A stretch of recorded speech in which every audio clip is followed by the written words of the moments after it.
हाँ तो बच्चों हम लोग पढ़ रहे थे तरल के यांत्रिक गुण, mechanical property of liquid. Mechanical property of liquid में जो इम्पोर्टेंट बात आपने पढ़ा मैं उसको पहले रिवीजन कर दूं, उसके बाद एक टॉपिक में आगे बढ़ाऊंगा। ऐसे ही एक टॉपिक आपको हर छोटा छोटा वीडियो में मिलेगा, आपको देखना है। देखिए हम लोगों ने पढ़ा इसके पहले कि किसी भी सरफेस पर, किसी भी सतह पर, किसी भी सरफेस पर प्रेशर मतलब कि दाब, प्रेशर मतलब कि दाब, दाब बराबर क्या होता है? परपेंडिकुलर फोर्स बटा एरिया। ये पढ़ा हम लोगों ने। मान लो अभी यहाँ पर एक सतह है, मान लो ये क्या है? सतह है, हथेली मेरा एक सतह है। इस हथेली पर हम लंबवत, देखो इसके परपेंडिकुलर क्या होगा? इसके परपेंडिकुलर ये हो जाएगा, ये है परपेंडिकुलर। अगर हथेली ऐसे है तो परपेंडिकुलर इधर है, अगर हथेली ऐसे है तो परपेंडिकुलर इधर है। तो किसी सतह के लंबवत दिशा से लगाया गया बल, किसी सतह के लंबवत दिशा से लगाया गया बल कितना area per unit cross section area, या पर यूनिट एरिया, छोड़ो ना cross section, per unit area. किसी सतह के प्रति इकाई क्षेत्रफल पर लगने वाला लंबवत बल को दाब कहते हैं, प्रेशर कहते हैं। तो मान लो कि इस सतह का क्षेत्रफल, इस सतह का, इस सरफेस का एरिया a मीटर स्क्वायर है, इस सरफेस का एरिया a मीटर स्क्वायर है। इस पर परपेंडिकुलर डायरेक्शन में, इस सरफेस पर परपेंडिकुलर डायरेक्शन में F बल लगाया गया, तब फोर्स पर यूनिट एरिया बराबर क्या होता है? प्रेशर या दाब होता है। दाब बराबर क्या होता है? Perpendicular force per unit area, perpendicular force per unit area. इकाई क्षेत्रफल पर लंबवत दिशा में लगने वाला बल को दाब कहते हैं। फिर पढ़े दाब का ऐसा मात्रक पास्कल होता है। दाब का ऐसा मात्रक कितना होता है? पास्कल होता है। ये बातें हम लोगों ने पढ़ा पहला पॉइंट में। फिर इसके बाद पढ़ा घनत्व। इसको पढ़ने के बाद पढ़े हम लोग घनत्व, घनत्व जिसको हम लोग कहते हैं डेंसिटी, डेंसिटी जिसको दिखाते हैं रो से। घनत्व या डेंसिटी को दिखाते हैं रो से। देखो रो और सिग्मा में बच्चा सब भूल जाता है। रो किसको कहते हैं, सिग्मा किसको कहते हैं? तो रो मने रोना, रो मने रोना। ये सोचो कि एक आदमी जब रो रहा है, एक आदमी अगर रो रहा है, एक आदमी क्या कर रहा है? रो रहा है, तो बताओ इसका मोच किधर होगा? आदमी जब रो रहा होगा उसका मोच किधर होगा? नीचे होगा। एक आदमी रो रहा है, इसका मोच नीचे गिरा है, इसका मोच नीचे गिरा है। आदमी अगर रो रहा है उसका मोच नीचे है, तो मोच नीचे माने क्या हो गया? रो। मोच को अगर नीचे कर दो, मूछों को अगर नीचे कर दो, क्या हो गया? रो। समझा? तो ये होता है रो। और अगर मूछ को ऊपर कर दो क्या होता है? सिग्मा। मूछ को ऊपर कर दो क्या कहते हैं? सिग्मा। मूछ को नीचे कर दो क्या कहते हैं? रो। सिग्मा किसको कहते हैं? मान लो यही आदमी क्या कर रहा है? हंस रहा है। यही आदमी क्या कर रहा है भाई? यही आदमी मान लो हंस रहा है, हंस रहा है, तो इसका मूछ किधर होगा बेटा? इसका मूछ नीचे ऊपर होगा ना जी। इसका मूछ किधर होगा? ऊपर होगा। तो मूछ ऊपर है तो सिग्मा है, हंस रहा है। मूछ नीचे है तो रो रहा है। ठीक है, भूलना नहीं, रो सिग्मा खूब बोलता हो तुम लोग। तो घनत्व या डेंसिटी को दिखाते हैं रो से। घनत्व बराबर क्या होता है? किसी वस्तु का मास बटा वॉल्यूम, किसी वस्तु का मास बटा वॉल्यूम। अगर हम हिंदी में कहें तो घनत्व बराबर क्या होता है? मास मतलब द्रव्यमान, मास मतलब क्या होता है? द्रव्यमान। वॉल्यूम मतलब क्या होता है? आयतन। तो मास पर यूनिट वॉल्यूम, मास पर यूनिट वॉल्यूम को डेंसिटी कहते हैं, घनत्व कहते हैं, दिखाते हैं रो से। डेंसिटी या घनत्व बराबर क्या होता है? द्रव्यमान बटा आयतन होता है, मास बाय वॉल्यूम होता है। अब वॉल्यूम क्या होता है? बच्चा सब वॉल्यूम तक नहीं समझता है यार, हद करते हो। वॉल्यूम मतलब आयतन। आयतन क्या होता है? किसी वस्तु के अंदर का खाली स्थान को आयतन कहते हैं।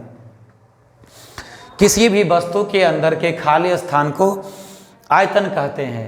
मान लो ये डिब्बा है, इस डिब्बे के अंदर में इंक भरा हुआ है, तो इंक कहाँ भरा हुआ है?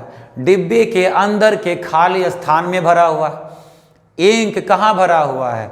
डिब्बे के अंदर के खाली स्थान में इंक भरा हुआ है। तो डिब्बे के अंदर का खाली स्थान क्या कहलाएगा? क्या कहलाएगा? आयतन कहलाएगा। डिब्बे के अंदर का खाली स्थान आयतन कहलाएगा या वॉल्यूम कहलाएगा। तो किसी वस्तु के अंदर के खाली स्थान को आयतन कहते हैं। अब आयतन निकालने का फार्मूला अलग अलग है। आयतन कैलकुलेट करने का या वॉल्यूम कैलकुलेट करने का फार्मूला अलग अलग है, लेकिन किसी भी फार्मूले को आप 3 डायमेंशन में, 3 विमा में चेंज कर सकते हैं। आयतन बराबर या वॉल्यूम बराबर लेंथ माने लंबाई इंटू ब्रेथ मतलब चौड़ाई इंटू हाइट मतलब कि ऊंचाई। Length into breadth into height, लंबाई गुना चौड़ाई गुना ऊंचाई के बराबर आयतन होता है। यह आयतन का जनरल फार्मूला हुआ। अलग अलग वस्तुओं के लिए आयतन का फार्मूला अलग अलग होता है, मगर जो भी होता है आयतन कहते किसको हैं? वस्तु के अंदर के खाली स्थान को आयतन कहते हैं। तो किसी वस्तु के अंदर खाली स्थान में जितना द्रव्यमान भरा हुआ है, किसी भी वस्तु के अंदर के खाली स्थान में जितना द्रव्यमान भरा हुआ है, वह द्रव्यमान बटा आयतन बराबर क्या होता है? घनत्व, डेंसिटी। तो डेंसिटी बराबर मास बाय वॉल्यूम, प्रेशर बराबर परपेंडिकुलर फोर्स बटा एरिया। ठीक है। डेंसिटी या घनत्व का एसआई मात्रक, डेंसिटी या घनत्व का एसआई मात्रक क्या होगा? किलोग्राम। किलोग्राम। अब मीटर गुना मीटर मतलब मीटर क्यूब हुआ, तो मीटर क्यूब ऊपर गया तो क्या हो जाएगा? पर मीटर क्यूब हो जाएगा। तो डेंसिटी या घनत्व का एसआई मात्रक क्या होता है? किलोग्राम पर मीटर क्यूब होता है। इतनी बात ये देखिए हम लोग पहले। फिर उसके बाद पास्कल का नियम देखे थे। इतना देखने के बाद हम लोगों ने पास्कल का नियम देखे थे, उसको भी देख लेते हैं, फिर आगे बढ़ते हैं।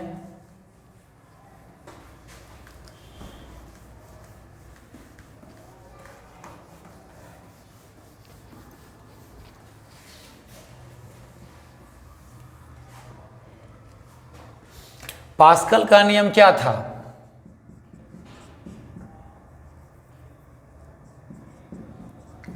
पास्कल का नियम, लॉ ऑफ पास्कल या पास्कल्स लॉ कहें तो।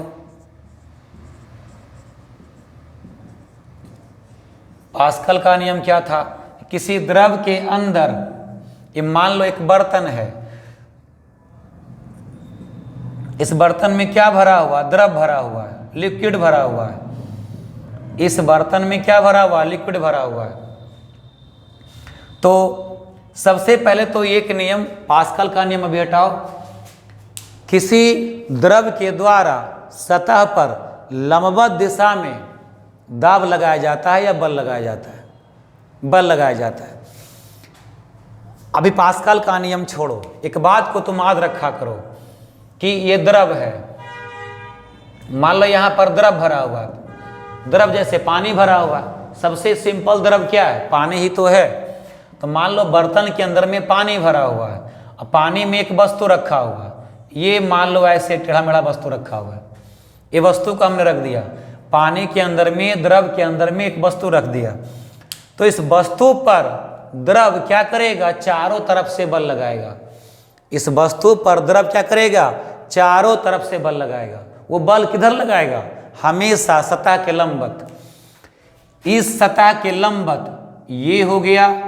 तो द्रव द्वारा या लिक्विड द्वारा वस्तु के ऊपर में इधर से फोर्स लगाया जाएगा, बल लगाया जाएगा। इस सतह पर लिक्विड के द्वारा इधर से बल लगाया जाएगा, फोर्स लगाया जाएगा। इस सतह पर लिक्विड के द्वारा इधर से फोर्स लगाया जाएगा। इस सतह पर लिक्विड के द्वारा, द्रव के द्वारा इधर से बल लगाया जाएगा। इस सतह पर लिक्विड के द्वारा इधर से बल लगाया जाएगा। क्योंकि लिक्विड हमेशा, लिक्विड का नेचर है, लिक्विड का नेचर है कि वह हमेशा सरफेस के परपेंडिकुलर, सतह के लंबवत बल लगाता है। कोई भी लिक्विड हमेशा सरफेस के परपेंडिकुलर फोर्स लगाता है, सतह के लंबवत बल लगाता है। तो कोई भी लिक्विड सतह पर लंबवत बल लगाता है। इतना बात जानने के बाद, इस बातें हमने बता दिया था। हमने कहा था पास्कल ने कहा था कि द्रव के अंदर हॉरिजॉन्टल सरफेस पर, द्रव के अंदर हॉरिजॉन्टल सरफेस पर, द्रव के अंदर क्षैतिज दिशा पर, ये मान लो दिशा, देखो ये होता है, देखो बेटा ये होता है हॉरिजॉन्टल सरफेस, ये क्या होता है हॉरिजॉन्टल सरफेस, और ये क्या होता है वर्टिकल सरफेस। मेरे सिर पर अगर मान लो पत्थर गिरा तो वर्टिकल में गिरा, और मैंने तुम्हारे चेहरे पर एक पत्थर मारा, सॉरी माफ करो, मैं तुम्हारे पर नहीं मारूंगा, अपने दुश्मन को मारूंगा। अपने दुश्मन के चेहरे पर मैंने एक मुक्का मारा, तो कैसे मारा, हॉरिजॉन्टल में मारा, क्षैतिज में मारा। तो ये हो गया क्षैतिज और ये हो गया उदग्र, ये हो गया हॉरिजॉन्टल, ये हो गया वर्टिकल। तो किसी लिक्विड के अंदर में क्या भरा है बेटा, लिक्विड भरा है, लिक्विड, LIQUID, LIQUID, लिक्विड, या कहेंगे इसको द्रव। तो किसी लिक्विड के अंदर एक हॉरिजॉन्टल सरफेस पर, किसी लिक्विड के अंदर एक हॉरिजॉन्टल सरफेस पर, मतलब कि एक क्षैतिज सतह पर, हर जगह पर, हर एक पॉइंट पर, हर एक बिंदु पर दाब क्या होता है, एक समान होता है। फोर्स क्या होता है, एक समान होता है, कम अधिक नहीं होता है, हर जगह पर एक समान होता है। ये बात हम लोगों ने पढ़ा था। किसी लिक्विड के अंदर, किसी द्रव के अंदर एक हॉरिजॉन्टल सरफेस पर, एक क्षैतिज सतह पर दाब हमेशा सतह के लंबवत एक समान होता है। ये कहा था पास्कल ने। किसी लिक्विड के अंदर हॉरिजॉन्टल सरफेस पर जो दाब लगता है या जो बल लगता है वह हमेशा सतह के लंबवत लगता है और वह एक समान लगता है। ये पढ़े थे, इतना पढ़ाई किए थे, इसको प्रूव भी किए थे। इसके बाद आज पढ़ना है हमको variation of pressure with depth, गहराई के साथ दाब में परिवर्तन, गहराई के साथ दाब में परिवर्तन, ये पढ़ना है।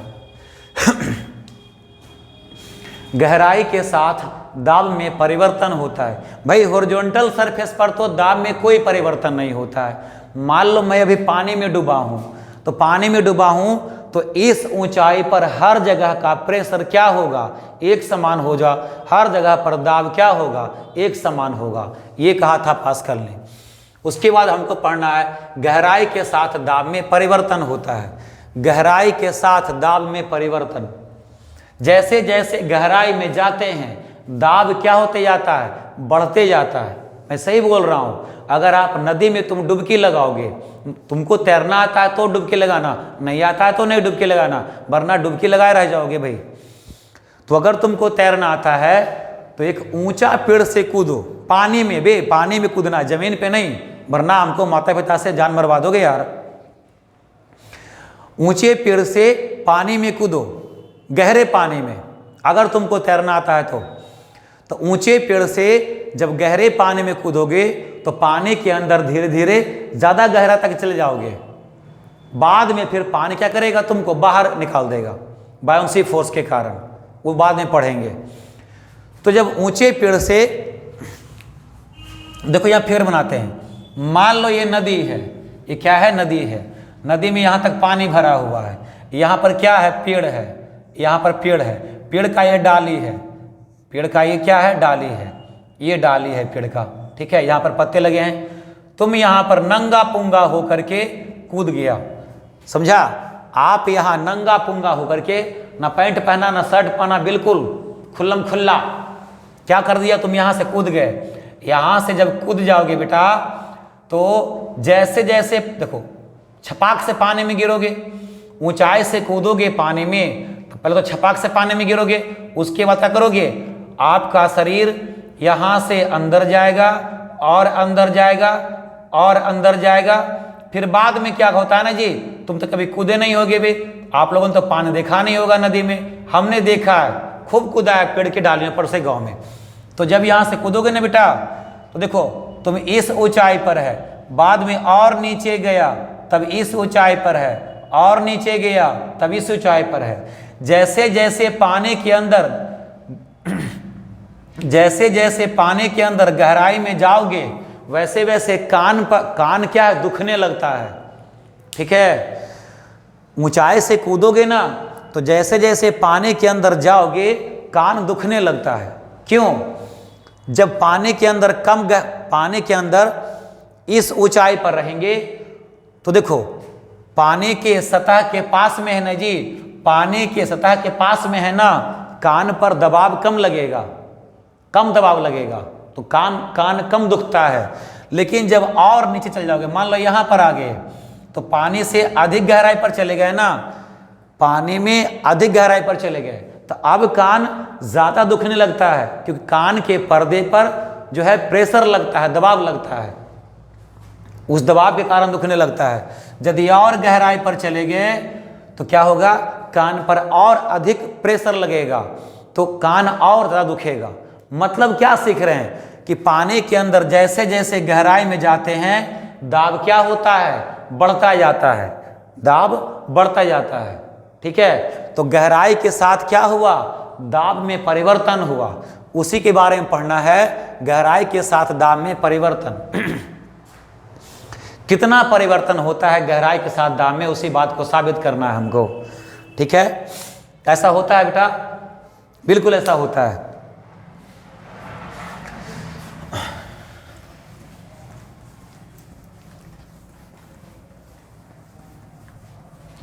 देखो हम यहाँ पर एक बर्तन बना रहे हैं, हम यहाँ पर एक गहरा बर्तन बना रहे हैं।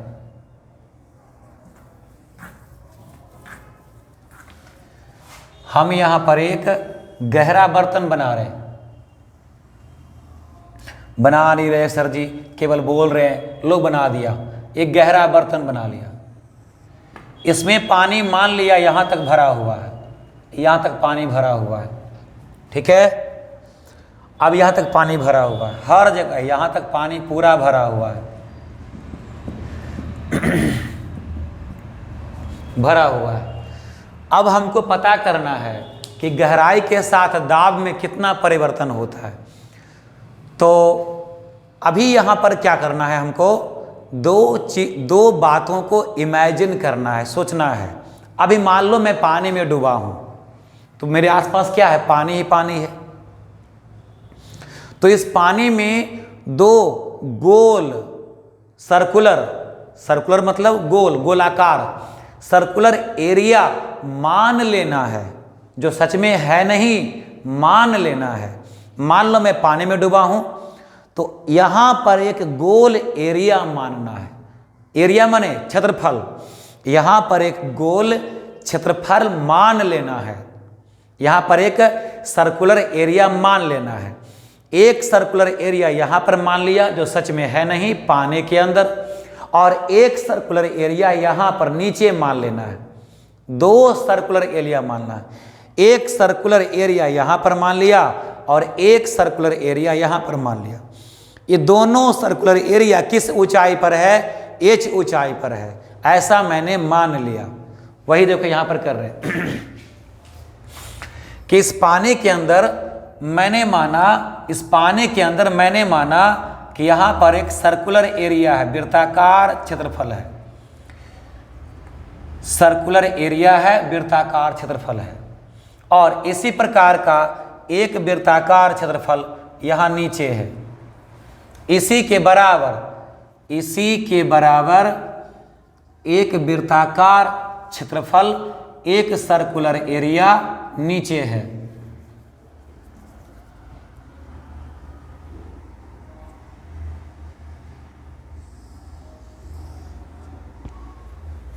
ठीक है।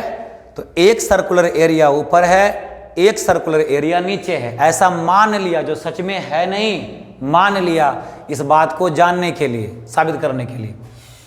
तो एक सर्कुलर एरिया, पानी के अंदर दो सर्कुलर एरिया मान लिया, दो वृत्ताकार क्षेत्रफल मान लिया।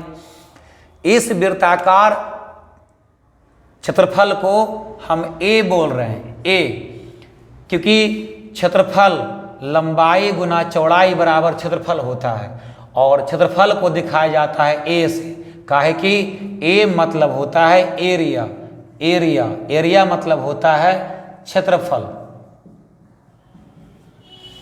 जैसे तुम्हारा नाम चिंटू अगर है तो चिंटू शुरू होता है सी से, तो आपको मानेंगे सी। अगर आपका नाम है नटुआ तो नटुआ शुरू होता है एन से, तो आपको मानेंगे एन। वैसे ही एरिया, एरिया मतलब क्षेत्रफल, शुरू होता है ए से, तो एरिया या क्षेत्रफल को मानेंगे ए से। तो हमने ए एरिया का क्षेत्रफल यहाँ मान लिया, चूंकि यही क्षेत्रफल यहाँ है तो इसका भी एरिया ए हो जाएगा। अब देखो यहां पर इस सर्कुलर एरिया पर लंबवत ऊपर से बल लगेगा, लंबवत ऊपर से बल लगेगा, क्योंकि कोई भी द्रव सतह के लंबवत बल लगाता है, बल लगाता है। तो बेटा जी यहां पर ऊपर से बल लगेगा, ऊपर से लंबवत बल लगेगा, ठीक है, बल लगेगा। इस बल को हमने नाम दिया F1। क्या नाम दिया? F1, F1 बल नाम दिया। पानी को और भरो, थोड़ा ऊपर कर लो, जगह कम पड़ गया। इस बल को हमने मान लिया F1 बल, F1 बल। तो F1 बल बराबर कितना होगा? तो भाई हम लोग जानते हैं प्रेशर,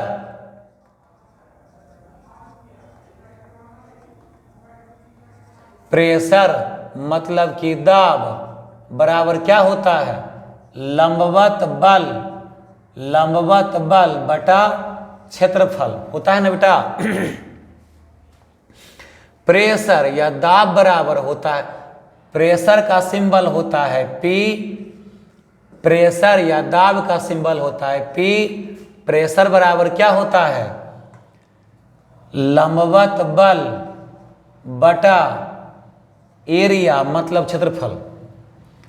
तो भैया पानी में अधिक ऊंचाई पर है तो इसके ऊपर तो कम ही पानी है ना जी, इस क्षेत्रफल के ऊपर में कम पानी है, तो ये पानी यहाँ पर कम बल लगाएगा।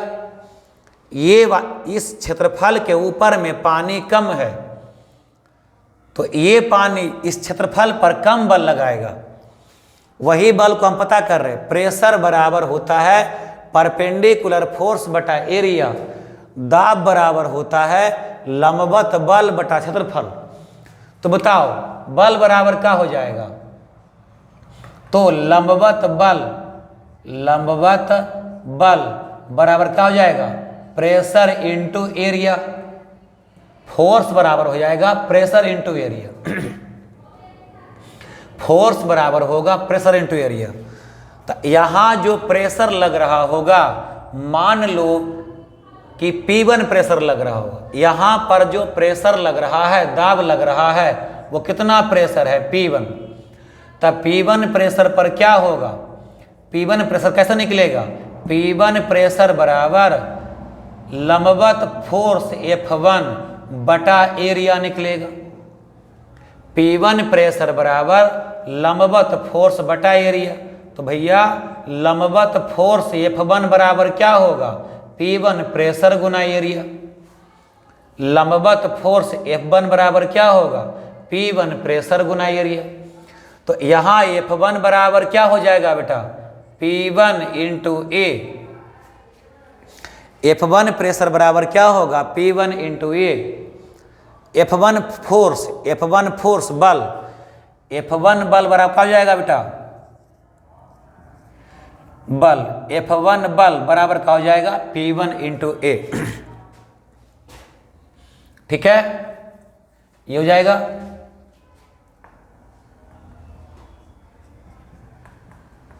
ये लगाना जरूरी नहीं है, ये सिंबल लगाना जरूरी नहीं है, बस शौक से लगाते हैं ताकि तुमको समझ में आते रहे। F1 बराबर P1 इंटू ए। अब इस सतह के ऊपर का पानी यहां पर लंबवत बल F1 लगा रहा वह F1 बराबर P1 इंटू ए होगा। अब देखो इस सतह के आसपास में काफी अधिक पानी है, इस सतह के आसपास में देखो इस सतह के नीचे का पानी, इस सतह के नीचे का पानी भी ऊपर फोर्स लगाएगा। इस गोलाकार सर्कुलर सतह के नीचे का पानी ऊपर फोर्स लगाएगा, तो वो फोर्स हमने मान लिया F2।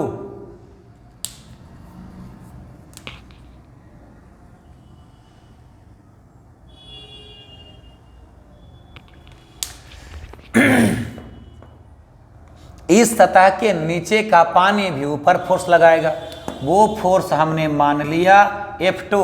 तो बताओ F2 बराबर क्या हो जाएगा? F1 बराबर P1 इंटू ए, तो F2 बराबर क्या हो गया? P2 इंटू ए हो गया। कोई दिक्कत? हमको उम्मीद है आपको दिक्कत नहीं होगा। अब देखो एक बात और, इन दोनों सतह के बीच में, इन दोनों सर्कुलर सरफेस के बीच में यहाँ भी तो पानी होगा, इन दोनों सर्कुलर सरफेस के बीच में यहाँ भी पानी भरा होगा। मान लो कि उस पानी का द्रव्यमान mkg है। मान ली यहाँ पर कि पानी का द्रव्यमान, बीच में पानी ही तो होगा, मान लिया यहाँ बीच वाला पानी का द्रव्यमान बराबर mkg है। सॉरी बेटा, थोड़ा ढंग से लिखते हैं।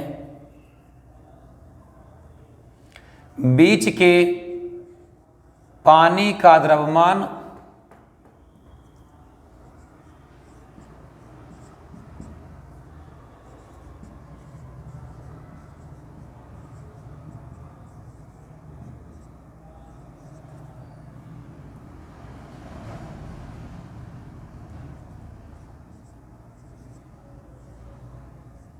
mkg है।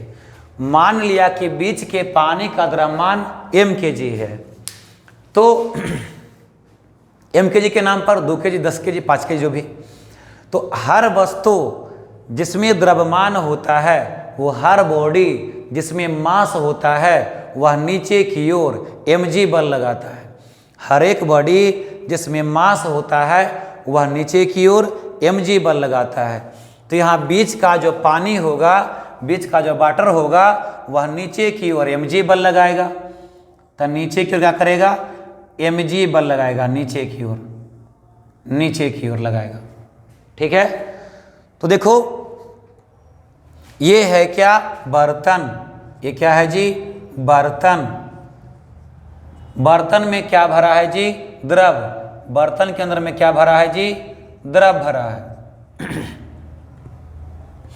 बर्तन के अंदर में क्या भरा हुआ है? द्रव। इस द्रव में गहराई के साथ हमको दाब का परिवर्तन पता करना है। इस द्रव में गहराई के साथ दाब का परिवर्तन हमको पता करना है। गहराई के साथ दाब में परिवर्तन पता करने के लिए हमने 2 सर्कुलर सरफेस मान लिया है। ऊपर में एक सरफेस माना गोल, उसका ए माना, ए माना नहीं, ऊपर जो गोल सरफेस है उसका एरिया ए माना। ऊपर जो गोल सरफेस है उसका एरिया ए माना, और नीचे जो गोल सरफेस है उसका एरिया भी ए माना। अब चूंकि अलग अलग गहराई पर है, ये पानी के लेवल से कम गहराई पर है, तो यहाँ कम फोर्स लगेगा। F1 बराबर P1 गुना ए। पानी के लेवल से अधिक गहराई पर है तो यहाँ अधिक फोर्स लगेगा, F2 बराबर P2 इंटू ए। और बीच का जो पानी है, दोनों सर्कुलर सरफेस के, दोनों वृत्ताकार सतह के बीच का जो पानी है उसका मास मैंने mkg मान लिया। तो बीच के पानी का मास अगर mkg है तो वह mg बल नीचे लगाएगा। इसको कहते हैं गुरुत्वीय बल। क्या कहते हैं इसको? गुरुत्वीय बल। इसको ऐसे लिखें, mg। mg क्या होता है? गुरुत्वीय बल। इसलिए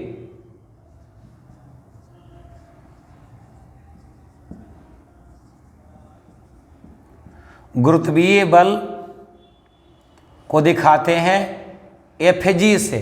Fg माने क्या? गुरुत्वीय बल। अब गुरुत्वीय बल बराबर क्या होगा? mg होगा। mg किधर लगेगा? नीचे की ओर, समझे? नीचे की ओर। तो यहां पर टोटल 3 तरह का फोर्स हुआ। ऊपर के सरफेस पर F1 फोर्स P1A के बराबर, नीचे का फोर्स F2 P2A के बराबर, बीच का पानी नीचे लगाएगा mg फोर्स लगाएगा। ठीक है, इतना तरह का बल हुआ। अब इसके बाद देखो मेरे राजा, पानी, बर्तन में पानी रेस्ट कंडीशन में है। बर्तन के अंदर में पानी क्या है? रेस्ट कंडीशन में है, मतलब विरामावस्था में है, मतलब रुका हुआ है। तो अगर अंदर का पानी रुका हुआ है मतलब उस पर कोई नेट फोर्स नहीं लगा हुआ है। याद करो न्यूटन का फर्स्ट लॉ, न्यूटन का फर्स्ट लॉ, न्यूटन का पहला नियम कि अगर कोई बॉडी पर रिजल्टेंट फोर्स नहीं लगता है, अगर कि कोई बॉडी पर रिजल्टेंट फोर्स 0 होता है तो उस वस्तु का वेलोसिटी कांस्टेंट होता है। अब वेलोसिटी कांस्टेंट होता है मतलब वेलोसिटी 0 भी होता है, वेलोसिटी एक समान भी होता है। यहाँ पर 0 है, यहाँ पर 0 है, पानी रुका हुआ है, पानी रुका हुआ है बर्तन के अंदर में। तो बर्तन के अंदर में पानी रुका है मतलब वेलोसिटी क्या है? 0 है। और वेलोसिटी 0 है मतलब कि पानी पर नेट फोर्स 0 है, टोटल बल 0 है। न्यूटन के पहला नियम से अगर कोई बॉडी रेस्ट में रहेगा तो उस पर परिणामी बल क्या होगा? 0 होगा। अगर कोई बॉडी रेस्ट में रहेगा, विरामावस्था में रहेगा, तो कुल परिणामी बल, टोटल रिजल्टेंट फोर्स 0 होगा। इस बात को लिखें कि since the liquid in the pot is in the rest condition, thus liquid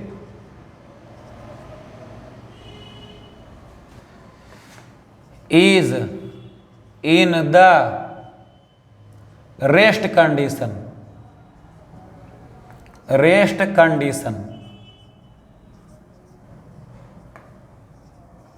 मतलब क्या? द्रव विरामावस्था में है या in the pot. Since liquid is in the rest condition in the pot, मतलब क्या? चूंकि बर्तन के अंदर पानी या द्रव, चूंकि बर्तन के अंदर द्रव विरामावस्था में है, बर्तन के अंदर द्रव विरामावस्था में है, बर्तन के अंदर द्रव विरामावस्था में है। तो कोई भी वस्तु जब विरामावस्था में रहता है तो उस पर रिजल्टेंट फोर्स 0 होता है। देयरफॉर रिजल्टेंट फोर्स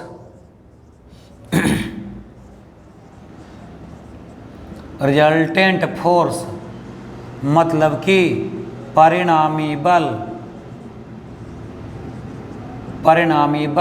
जिसको दिखाते हैं हम लोग Fr से, परिणामी बल को दिखाते हैं Fr से। R माने रिजल्टेंट माने परिणामी, तो परिणामी बल Fr बराबर क्या होता है? 0 होता है। अब यहां पर देखो कि परिणामी बल रिजल्टेंट फोर्स, परिणामी बल कहो या रिजल्टेंट फोर्स कहो, तो रिजल्टेंट फोर्स में कितना तरह का बल है? रिजल्टेंट फोर्स में 3 तरह का फोर्स है। एक फोर्स है ऊपर वाला, एक फोर्स है नीचे वाला, एक फोर्स है बीच वाला। तीनों फोर्स का डायरेक्शन बताओ। मान लिया कि ऊपर से जो नीचे की ओर बल लग रहा है ये पॉजिटिव है, सॉरी माफ करो ये निगेटिव है, ये निगेटिव है। तो F1 अगर निगेटिव होगा तो mg भी क्या होगा?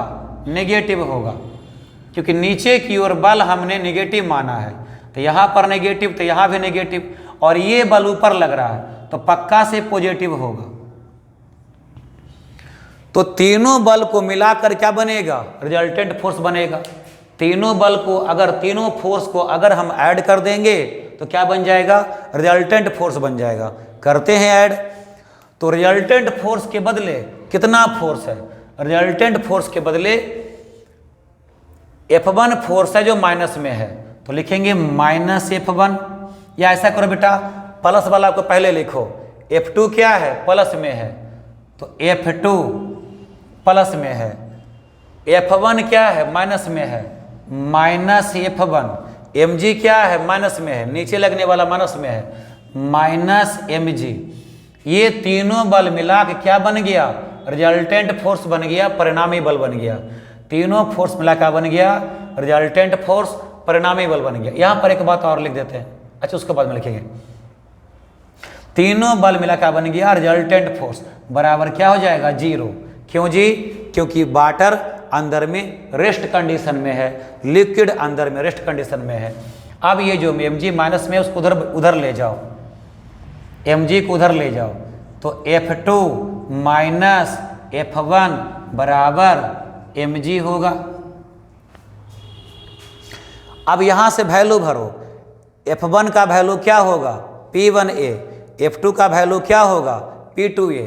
यहां पर लिख दो F1 बराबर P1A एंड F2 बराबर P2A। तो बेटा इसके बाद हम वैल्यू भरते हैं, F2 के बदले P2A माइनस F1 के बदले P1A बराबर क्या होगा, mg होगा। A को यहां से कॉमन करते हैं तो क्या मिला, A को यहां से कॉमन करते हैं तो लिखेंगे हम लोग P2 माइनस PA बराबर, सॉरी माफ करो, P2 माइनस PA, कॉमन कितना हुआ, A, P2 माइनस PA दोनों में कॉमन हुआ A बराबर क्या हुआ, mg। ये जो A है इसको गुना से बटा में लेके आओ, तो जब हम A को गुना से बटा में लेके आएंगे तो क्या मिलेगा, P2 माइनस P1 बराबर mg बटा A मिलेगा। P2 माइनस P1 बराबर mg बटा A मिलेगा। इसको हम लोग इक्वेशन 1 मानते हैं, इक्वेशन 1 मानते हैं, ठीक है। एक मिनट में देख लूं कि दिखाई नहीं दे रहा क्या, ठीक है का, ठीक है, बिल्कुल ठीक है, फर्स्ट क्लास। हाँ, इसको हम इक्वेशन 1 मानते हैं। अब आ जाओ, मास, किसी बॉडी का मास, देखो तो बेटा अब इससे आगे बढ़ते हैं। मास देखो तो बेटा, डेंसिटी घनत्व का परिभाषा तुमको हमने अभी बताया है। डेंसिटी बराबर क्या होता है, मास बाय वॉल्यूम। तो सिंस डेंसिटी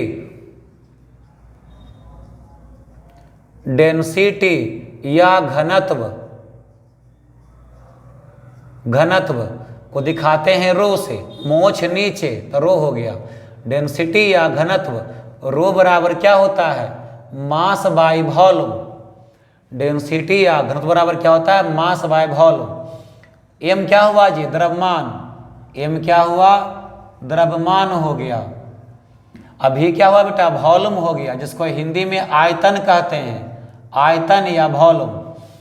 डेंसिटी बराबर मास बाय वॉल्यूम, घनत्व बराबर द्रव्यमान बटा आयतन। यहाँ से मास निकालो, हमको यहाँ पर मास भरना है, यहाँ पर मास भरना है तो मास निकालो। इसलिए मास बराबर क्या होगा, डेंसिटी इंटू वॉल्यूम होगा। इसलिए मास बराबर क्या होगा, डेंसिटी इंटू वॉल्यूम होगा, डेंसिटी इंटू वॉल्यूम होगा। अब देखो पक्का यहाँ तक के, अभी हो गया वॉल्यूम आयतन। देखो यहाँ पर तुम 10वीं क्लास में पढ़े हो, 10वीं क्लास में पढ़े हो, क्या पढ़े हो, ये ऊपर गोल नीचे गोल, ऊपर गोल नीचे गोल, ऐसा वस्तु को सिलेंडर कहते हैं। क्या कहते हैं, सिलेंडर कहते हैं, हिंदी में बेलन कहते हैं, ठीक है, ये ऊपर गोल नीचे गोल, ठीक है, दोनों के बीच में कुछ ऊंचाई रहेगा, क्या कहते हैं इसको? सिलेंडर। क्या कहते हैं जी? सिलेंडर कहते हैं, हिंदी में बेलन कहते हैं। सिलेंडर में ऊपर का एरिया और नीचे का एरिया एक समान होता है। सिलेंडर में ऊपर का एरिया नीचे का एरिया एक समान होता है।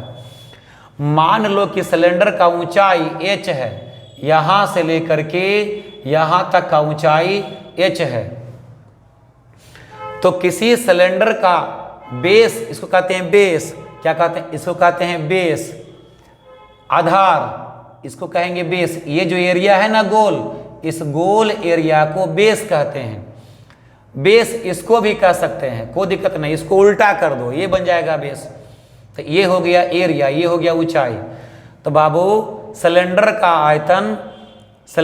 आयतन बराबर, आयतन को दिखाते हैं भी से, किसी सिलेंडर का आयतन माने वॉल्यूम ऑफ सिलेंडर बराबर होता है बेस एरिया गुना हाइट, ऊंचाई। किसी सिलेंडर का आयतन भी बराबर होता है एरिया गुना ऊंचाई। किसी बेलन का आयतन बराबर होता है बेस एरिया गुना ऊंचाई। यहाँ पर देखो तो पानी कैसा बना हुआ है? सिलेंडर जैसा बना हुआ है।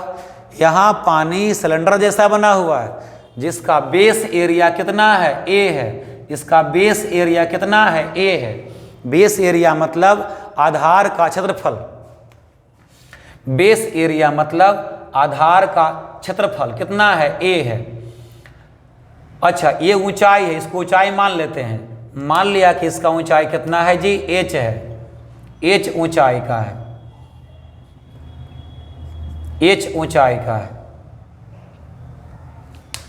तो h हो गया ऊंचाई, अब बेस एरिया a या बेस एरिया a, तो एरिया गुना ऊंचाई बराबर आयतन होगा। वही यहां पर भरते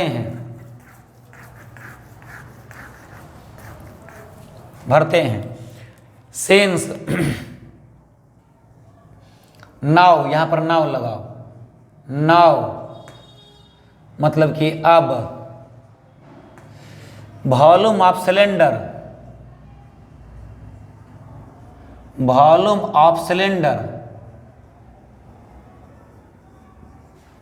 ऑफ सिलेंडर मतलब कि बेलन का आयतन, बेलन का आयतन को दिखा रहे हैं भी से। भी बराबर क्या होता है बेटा? Area into height. बेलन का आयतन भी बराबर क्या होता है? Area into height. ये वाला वैल्यू यहाँ भर दो, ये वाला वैल्यू यहाँ पर भर दो, यहाँ पर भर दो, तो m बराबर क्या हो जाएगा? इसलिए m बराबर क्या हो जाएगा? रो हो जाएगा। अब वॉल्यूम के बदले क्या हो गया? a गुना h हो गया। अब m बराबर क्या हो गया? रो वॉल्यूम के बदले a गुना h। पक्का? मेरे को लगता है पक्का हो गया। अब इस मास का वॉल्यूम, मास का वैल्यू कहाँ भरो? इक्वेशन 1 में।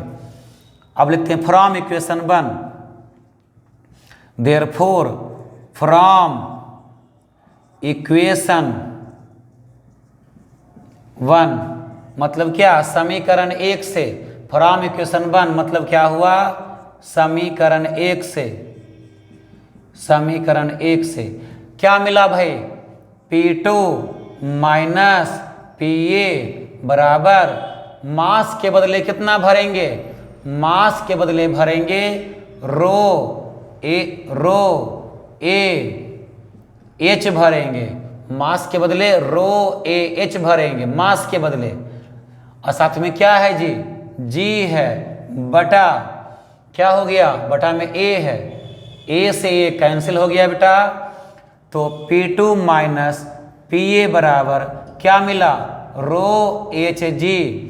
P2 माइनस PA बराबर क्या हो गया? रो HG। इस प्रकार से क्या सीखे कि द्रव के अंदर गहराई पर या डेप्थ पर दो बिंदुओं के दाब का अंतर किसके बराबर होता है? रो HG के बराबर होता है। जहां रो क्या हुआ? डेंसिटी ऑफ, रो क्या हुआ बेटा? रो क्या हुआ बाबू? घनत्व हुआ, डेंसिटी हुआ, किसका जी? इसी द्रव का, इसी द्रव का घनत्व रहेगा रो। और एच क्या हुआ बेटा? इस द्रव का ऊंचाई। जी क्या हुआ बेटा? गुरुत्वीय त्वरण, ग्रेविटेशनल एक्सेलरेशन, ये आप जानते होंगे, जी बराबर 9.8 मीटर पर सेकंड स्क्वायर होता है। तो ये हुआ, पहले आप इसको लिख लो, मैं इसको मिटाने वाला हूं, स्क्रीनशॉट मार लो, मैं अभी इसको मिटा दूंगा कि द्रव के अंदर दो बिंदुओं के दाब का अंतर रो एच जी के बराबर होता है। स्क्रीनशॉट मार लिया? मेरे को उम्मीद है स्क्रीनशॉट मार लिया होगा। अब हम इसको मिटावें। तो इस बात से क्या सीखे? इस बात से जो सीखे उसको नोट करते हैं हम लोग। इस बात से सीखे, कहेंगे कि the pressure change between 2 point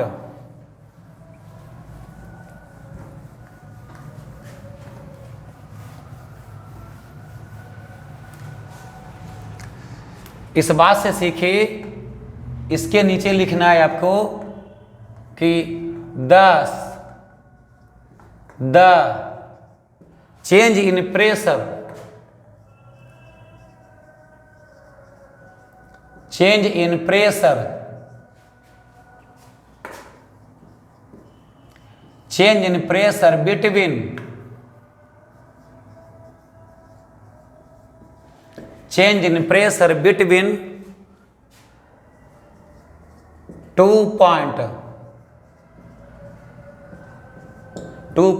at height h, thus change in pressure between 2 point at height h, height कहो या डेप्थ कहो, नीचे से मापोगे तो ऊंचाई कहोगे और ऊपर से मापोगे तो गहराई कहोगे।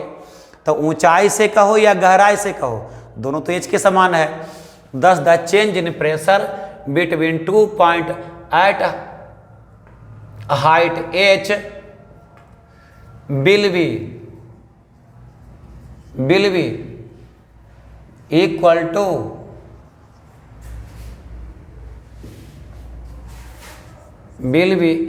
To rho H G. समझे?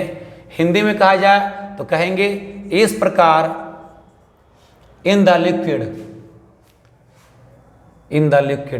दस the change in pressure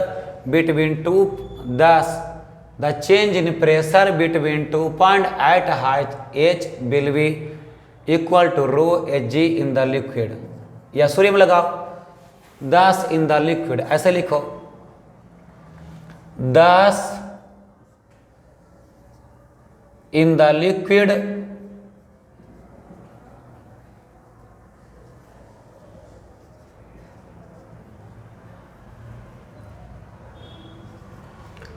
thus in the liquid the change in pressure, the change in pressure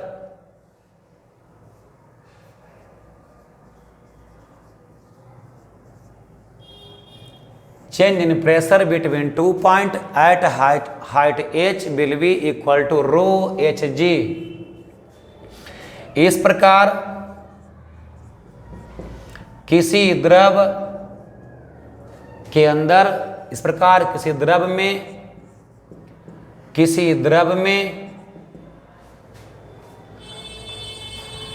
h गहराई पर या h ऊंचाई पर, h गहराई पर लिखो चाहे h ऊंचाई पर कहो, बातें क्या है। इस प्रकार किसी द्रव में h गहराई पर इस प्रकार किसी द्रव में h गहराई पर दो बिंदुओं का दाब का अंतर, इस प्रकार किसी द्रव में h गहराई पर दो बिंदुओं का दाब का अंतर रो एच जी के बराबर होता है, रो एच जी के बराबर होता है। ये बात हम लोगों ने सीखा है आज, ठीक है। फिर ऐसा ही कल पढ़ाते हैं। मेरे को उम्मीद है समझ में आ गया होगा। बहुत हल्के फुल्के बात में सिखाया बेटा। आपकी जय हो।